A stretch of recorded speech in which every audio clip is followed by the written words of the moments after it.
Hey, what's going on, everybody? It's me, Unit Z, and today we are going to be checking out One Piece Chapter 1048, titled 20 Years. Now, this chapter, it's pretty good. It is very, very good, one might say. So, to start off with our cover story,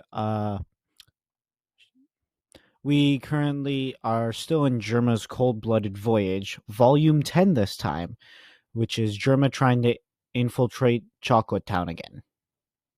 Which, we see Cracker, then we see Briggy, not Briggy, but Briggy. Anywho, so we move on to Luffy about the punch and Momo telling him not to, and that it can't be done. So, what does Momo do? He basically just bashes his head into it. He thinks that is going to work.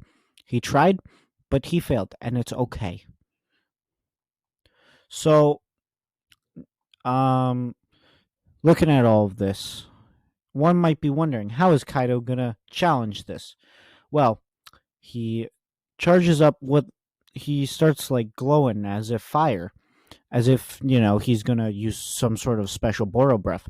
But nah, he lights himself on fire and creates himself a flaming dragon. Then he decides to scorch everything and charge head first at Luffy. It is crazy. And right now, this seems like a struggle. It's very hard to say. This doesn't seem like it's going to be Dofi versus Luffy again, where Luffy is going to power through, but it might. It's hard to say. Although Oda did state that he doesn't want to beat Kaido with a big punch. However, then again, that was probably a long time ago, which I don't know if you guys know this, but Luffy has gotten so much stronger than what he was even at the beginning of Wano. It is insane. Bro, he is like, the minute he learned Conquer's Haki and Fusion, his ranking shot up. Like, before, people were debating, oh, can he beat Kizaru? I'd argue he could, but, it was debatable at that time. Now he's fighting a Yonko. Now he's damaging Kaido way more than, like, Kizaru or Fujitora or Green Bull are ever going to. Probably even Akainu. I don't think Akainu is throwing hands like this.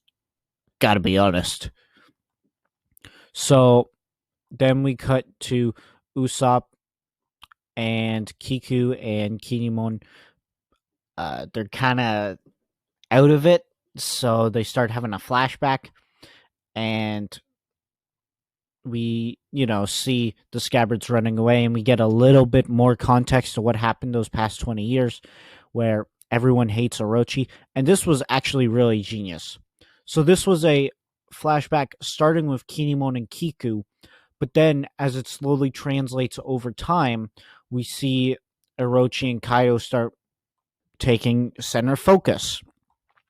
And then, as they're taking center focus, it starts to become their flashback and how they got the power, and it becomes more about them.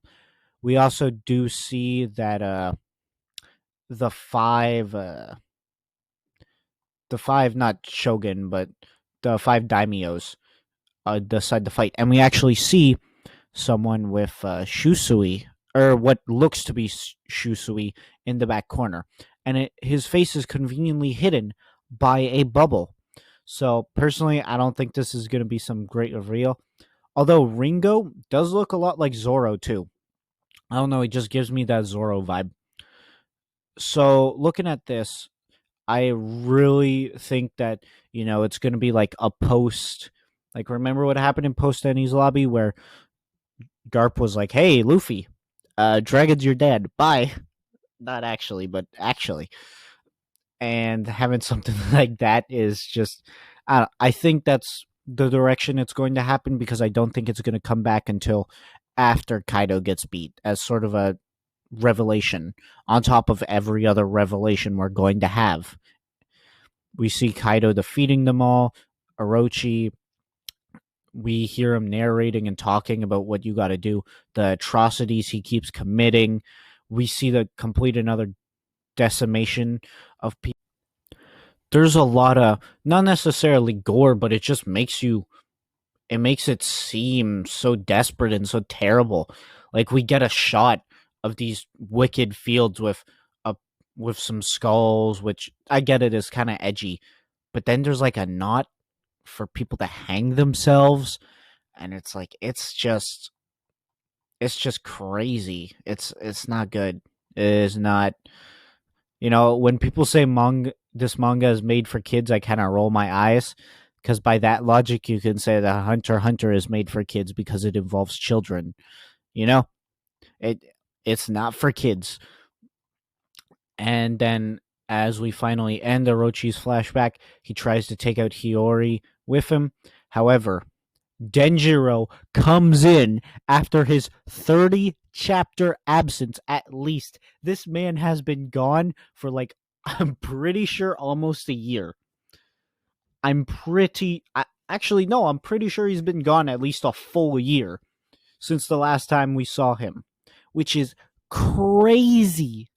Like, that is insane to think about. Oh, yeah, let's just have one of the 9 scabbards who were arguably some of the most important characters this arc just not be there.